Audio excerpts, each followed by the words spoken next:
Hey everyone, this is Nate with Nateflix, and this is my review of 22 Jump Street. So this movie is of course a sequel to 21 Jump Street.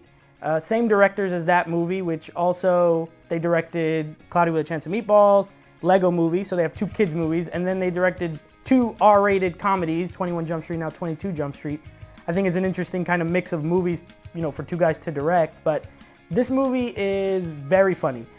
It's a lot funnier than the first one at times, and the rest of the time it's at least as funny. So I think if you liked 21 Jump Street, you'll definitely like 22 Jump Street. The main people are back, you know, the stars from the first one are also in this one, and most of the jokes hit. A lot of meta jokes, you know, like the movie knows it's a sequel, and so it plays on that quite often, and I think it's very smart and really funny.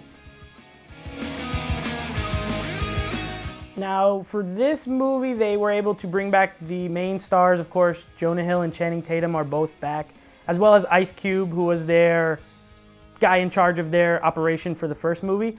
All three of them are funny. We Jump Street, and we're about to jump in your ass. Mm-hmm. Right in the crack.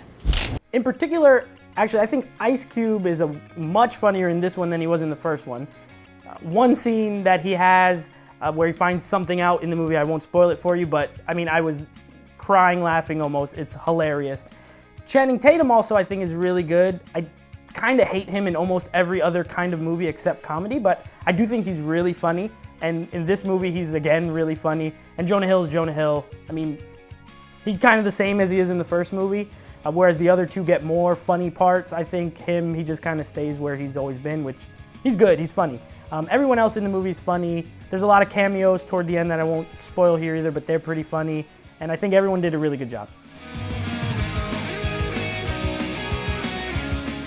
Seeing as this is a comedy, there's not a ton of action in it, but there is some action. A lot of chase scenes, one involving a golf cart that looks like a football helmet. That was really funny. It don't matter.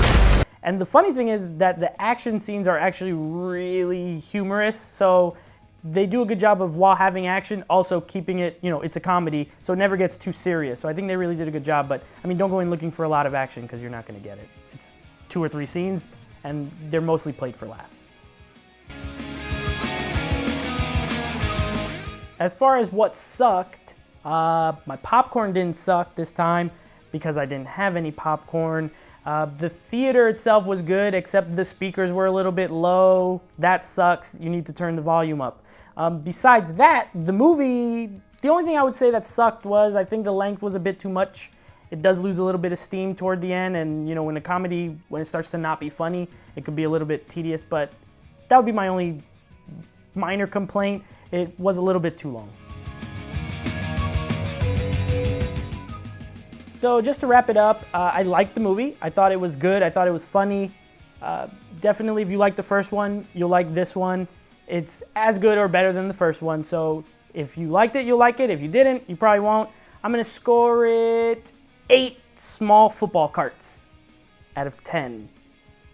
Don't forget to like the page, subscribe, share it with your friends, tell everyone you know to watch it, and stay tuned next time when I go see this guy in Transformers: Age of Extinction.